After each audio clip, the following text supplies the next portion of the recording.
Welcome to the Dean Show. Another week, another episode. Exciting. Some very great topics. Now imagine this, you're at the university and now the professor, you're taking the philosophy class and he writes on the board, there is no God. And now you start debating this subject, but you're one who believes in the Creator because it's natural. But you don't believe in all these man-made religions, but you believe in the true way of life that's sent from the Creator. How do you tackle this? Or now you're just having a nice conversation and the person says, look, I believe in science. It's not like, Islam is calling you to turn off your brain and not to think, because we know the Qur'an is a book that proves it's from the Creator. But how now do you deal with this new atheism and the challenges that are facing us? Well, my next guest is going to help us. When we come back here on the Dean Show, don't go anywhere. This is the Dean Show.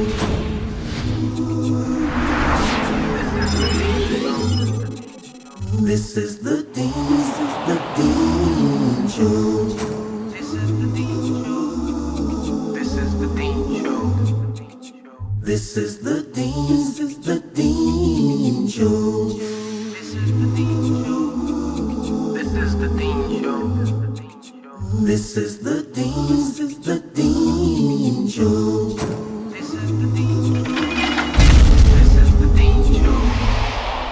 Peace be with you. Assalamu alaikum. Wa alaikum assalam wa rahmatullahi wa How are you, Sheikh? How are you doing? How are you doing, brother? Good. Thank you for being with us here on the Dean Show. Thank you for inviting me. Time is short, so we get right into it. You heard me open up the show. Now, is this something that you've been approached with? Maybe one of the students said, look, I was in my university class and the professor wrote on the wall, there is no God. Yes.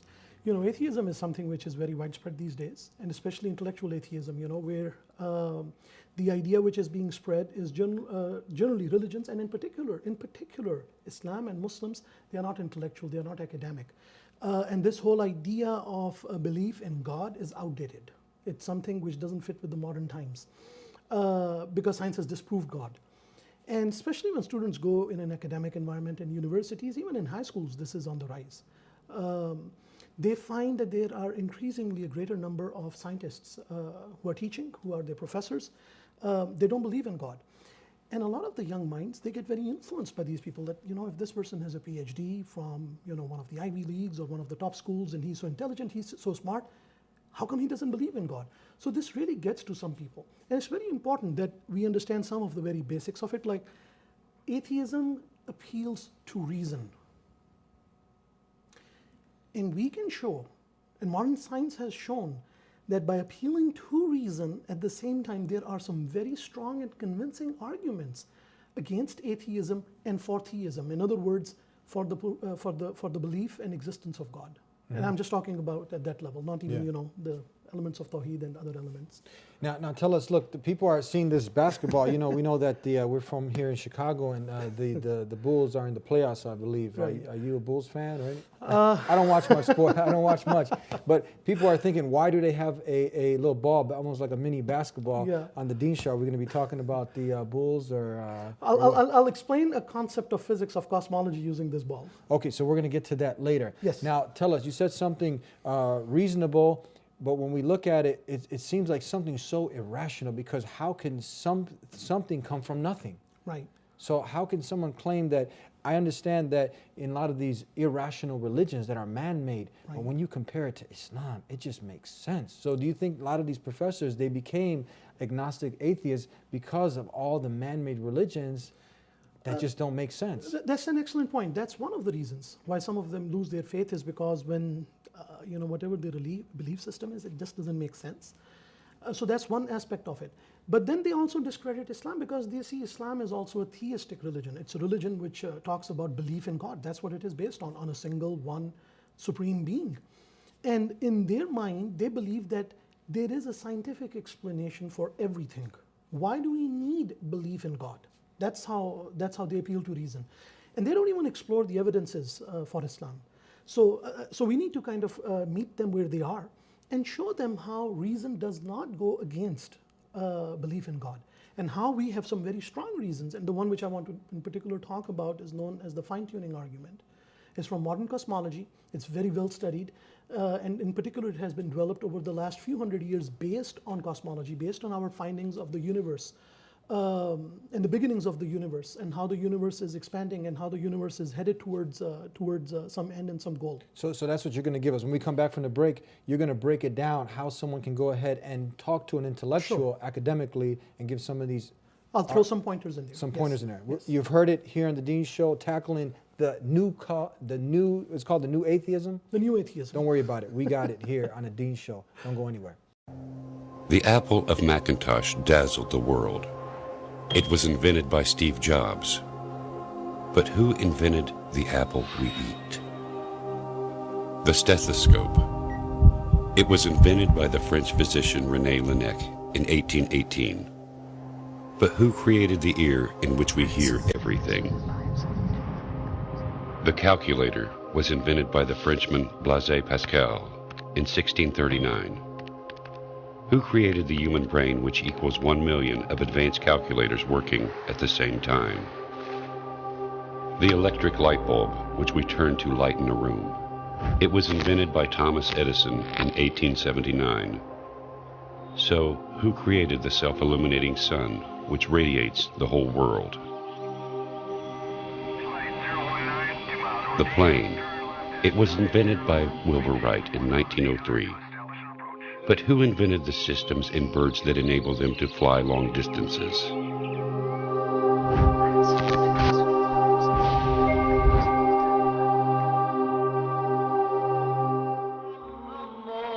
He is Allah, the creator of everything. Look for him. You will find him. KnowingAllah.com. قل هو الله أحد الله الصمد لم يلد ولم يولد ولم يكن له كفوا أحد.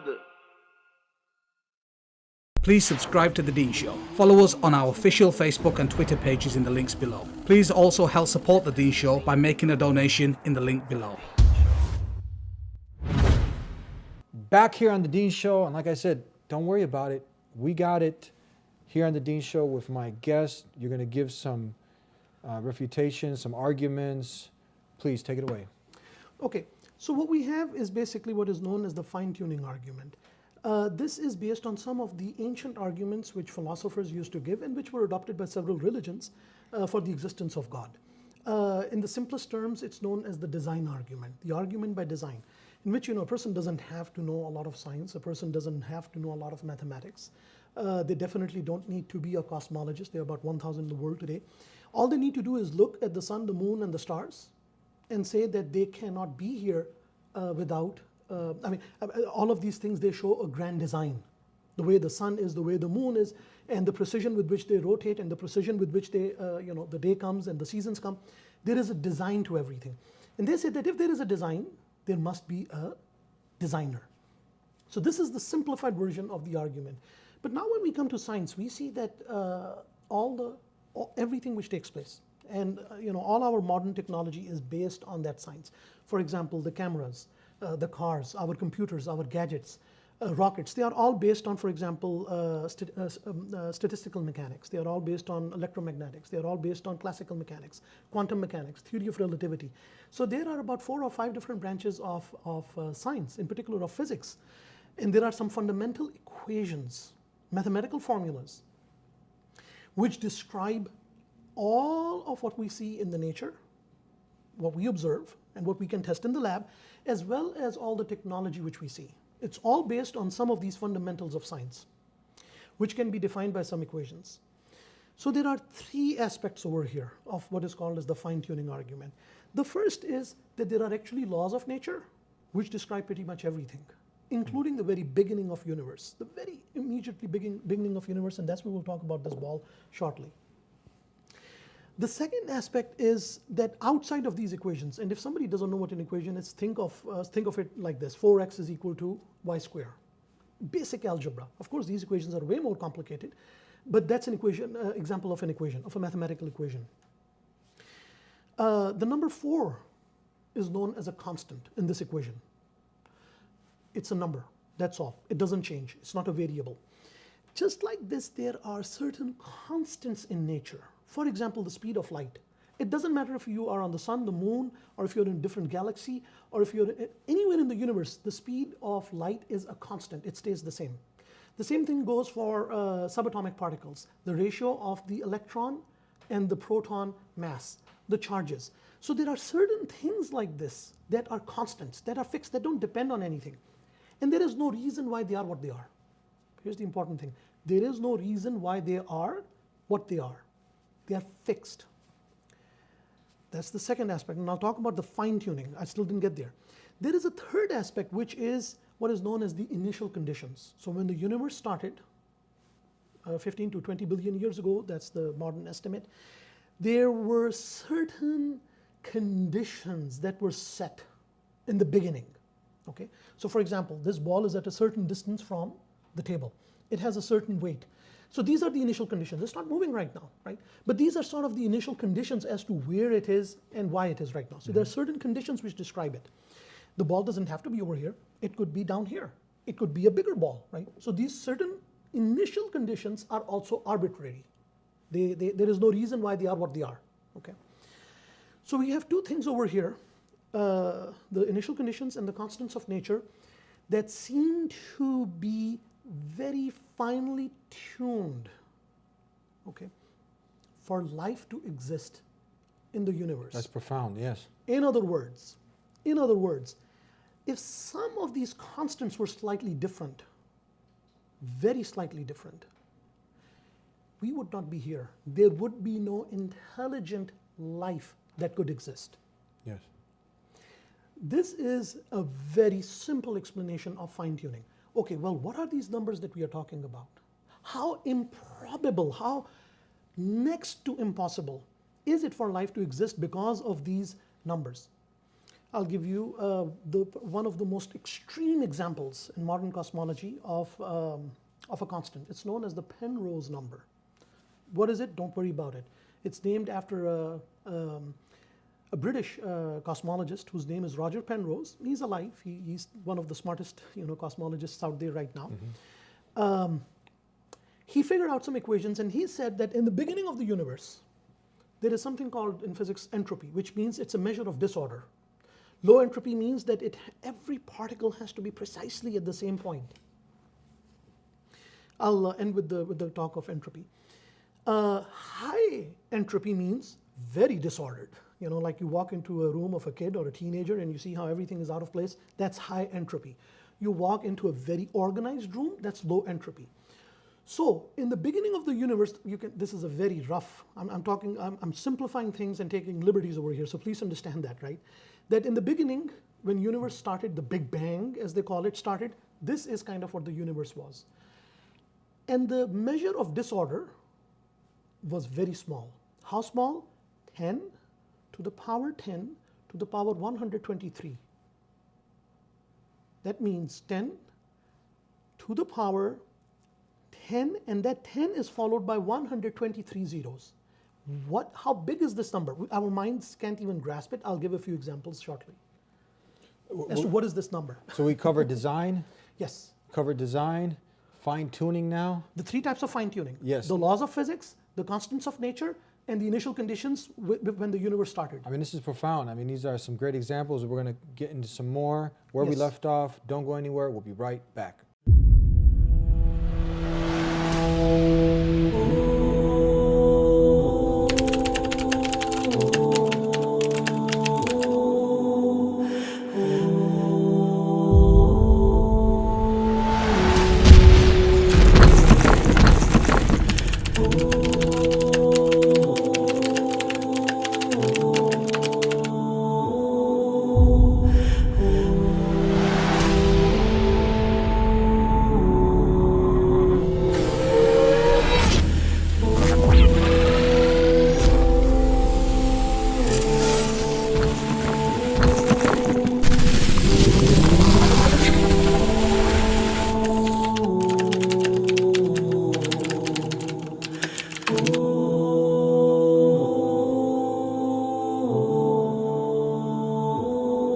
please subscribe to The Dean Show. Follow us on our official Facebook and Twitter pages in the links below. Please also help support The Dean Show by making a donation in the link below. Back here on the Dean Show, and we're tackling the new atheism. Sheikh, go ahead and take it away. We were talking about the third category of the fine-tuning. Yes. Please. Okay. So, as I was explaining, is that this ball has to be, every particle in it has to be in almost a precise place. And the number which I gave, the number which Roger Penrose calculated, is 10 to the power 10 to the power 123. 10 to the power 123 means 10 repeated, after that there is 123 zeros. And then you raise 10 to that number. You know this number, how big is this number? I want to give an example of a much smaller number. I'll give two examples. Imagine that you're in one corner of the universe and you throw a dart. The chances of that dart hitting a penny on the other end of the universe, that number is way bigger. It's almost 10 to the power 30. I'll give another example. Can you imagine, like, what is the likelihood of you throwing a dart from one end of the universe and it hitting a penny on the other end of the universe? So you're saying that's more likely than all of this coming by chance? No, way more likely than just the Penrose number. Yeah. Just the Penrose number. Just the Penrose number. SubhanAllah. This is amazing. Let me give you another example. 1 billion pencils. Please say that. How many? 1 billion. 1 billion pencils. You have this glass surface, right? What are the chances of 1 billion pencils standing on their edge at the same time, simultaneously, without falling down on a smooth glass surface? That's 10 to the power 60 only, meaning 10, and there are 60 zeros after that. It's again a very big number compared to this one number of 10 to the power 123 of Roger Penrose's number. Let me give another illustration over here. So what I'm saying, these two numbers are like insignificant. So I gave you two examples of something which is so mind-boggling, but they're insignificant. Now here is the punchline. Imagine that you have these different dials, okay? And you can change the Penrose number, you can change the speed of light, you can change the gravitational force, you can change the electronic force, the weak electric force, the strong electric force, nuclear forces. You can adjust all these different forces, which are the constants of nature and the initial conditions, okay? And then you have like a screen which will give you like a preview. If you change this a little bit over here, how will the universe move on? How will it evolve? And if you change this dial a little bit, what will happen? Here is the thing. These values, these dials, have been set so precisely, that is almost impossible to imagine. It is unreasonable, that's the word. It is unreasonable to imagine that it happened by chance. That somebody set these dials to their very precise numbers, and I gave a few examples of how precise those numbers have to be. Just by chance, in order for there to be life, in order for life to exist in the universe. Mm-hmm. This is it's unreasonable to say that these numbers were there just by chance. It's unreasonable. Now, have you presented this? Have you sat down with an academic, with a scholar in, let's say, any field of chemistry, biology from the university? Have you presented these arguments? These facts are well known. They are well studied by cosmologists. They are very well studied by cosmologists. So how could someone, after they hear something like this, continue on denying the Supreme Being, the creator of all that exists? Barakallah feek. That's an excellent question. Okay, if the evidence is so clear, how can a person deny? They come up with some very irrational. They come with very irrational and unreasonable answers to this. But I thought you said they were rational. They're reasonable. They are reasonable when it comes to science, but when it comes to belief in God, they become irrational. I see. Yeah. Because you see, belief in God comes with responsibility, and they don't like that. That's the key, responsibility. It comes with, like, you have to worship Allah subhanahu wa ta'ala. Now we're getting somewhere. We can see the motive behind this. Yes. And some of them have actually, changed. There are some people that change. Many do. Many of them do. So some of these people who have come up with some of these numbers, and others, they are theists, they are believers, and they say it's next to impossible to deny the existence of God. There are people, quite a few professors, some of them are Nobel laureates who hold this belief. So some of the reasons they come up with is they say, hey, this is pure chance. It's just chance. That's all what it is. So the question we can ask them is this, like let's say that you are put in front of a firing squad, right? And there are 100 trained shooters with loaded guns, and their job is to shoot at you. And the numbers, by the way, over here are very small compared to the numbers we are talking about. And they are all ordered to shoot you. They all direct their guns at you and they shoot, and they all miss. They all miss. And you say, you know what? They missed. That's all that there is to it. There is no explanation. But this is where we come and we say, you know what? There has to be an explanation because the event is so magnanimous that it deserves an explanation. You cannot just say, it just is, and move on. Yes. But that's basically what they say. The other explanation which is given by some of them, or a cop-out or a way out, is they say that the laws of physics and mathematics created it. Well, that's giving creative power to laws which we understand, which we have deduced, which we have studied. They are predictive, not creative. So these laws we can use to predict what will happen. So in other words, there are certain equations in physics, Newton's laws, from which I can base and say that, you know, this ball, if it will drop, with what velocity it will hit the ground, so on and so forth. But the law itself did not create the ball. The law itself did not create gravity. There has to be a creator for these laws and the phenomenon and the universe which obeys these laws. Then they come up with a third answer as well. It's also very disingenuous. It's what they say is that, you know what, we are, and this requires actually a greater explanation, but at least I will mention it for the sake of, just for completeness. They say that our universe is not the only universe. We are one part of a multiverse. Well, why do they come up with multiverse? Where does this idea even come from? So what they say is that, you know what, we are basically like the winners of a cosmic lottery, right? Let's say that there is 1 in 10 million chance, but someone wins the lottery. But there is a 1 in 10 million chance, but someone wins the lottery. So think of it like there is some sort of a universe generating machine which is pumping out universes, balls, every ball is a universe. We just happen to be the ball which had the right conditions, and we developed to come back and say, you know what, this is amazing, there is life over here. Do you want me to give you a very simple answer to this? Please, go ahead. Here is the problem. There are several problems. One major problem. We are in this ball, right? This is our universe.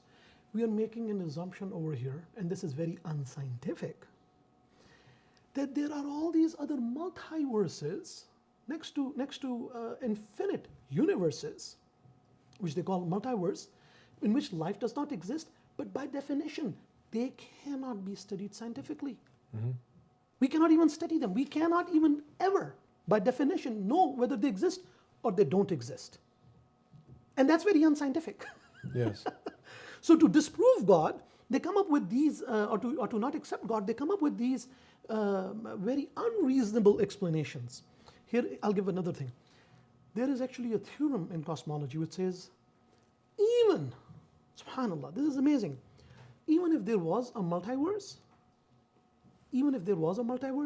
it must have a beginning. Yes. Even if there were infinite number of multiple universes, there must be a beginning to them. SubhanAllah. So heads or tails, fine-tuning wins. Heads or tails, God wins. Allah subhanahu wa ta'ala wins. You cannot escape this clear evidence which is out there unless you become unscientific and unreasonable. Unreasonable, definitely. Yes. Thank you very much for helping us tackle this topic. I know the time was short, but hopefully you got some very good points out there for the sincere person. You got to be sincere. Absolutely. Seeking the truth. Hopefully this will resonate, and we'll see you next time, inshallah. God willing, on the Deen Show. Thank you so much. Thank you very much for Peace having be with me. you. Thank you. you. And thank you for watching the Deen Show. Now, the same way, if you were playing ball and the person asked you where that ball come from, you wouldn't just say from nothing. Or if you were on the beach and you were just playing some beach volleyball and you went on the sand and you saw like, what's this? And you ended up seeing an iPhone, what is it, 6? And you blew off the sand and you picked it up, you wouldn't just think it came from nothing, would you? No, you wouldn't, silly. Now, that's the thing that we have to really ponder over. These are things that are just evident, self-evident, and it's in our very nature to believe. But it goes against our nature to believe in a lot of these man-made religions that start to worship a stick, a stone, the sun, the moon. So definitely we say what the atheist says in a sense when we declare that there's nothing worthy of worship. There's no God except the one true God, the creator of all that exists. So Jesus is not God, nor did he ever claim to be God. Muhammad is not God. None of the creation is God except the one who created creation. And that makes sense. Look into it some more. Watch us here on The Deen Show. Subscribe if you haven't already. And we'll see you next time. Until then, peace be with you. Assalamu alaikum.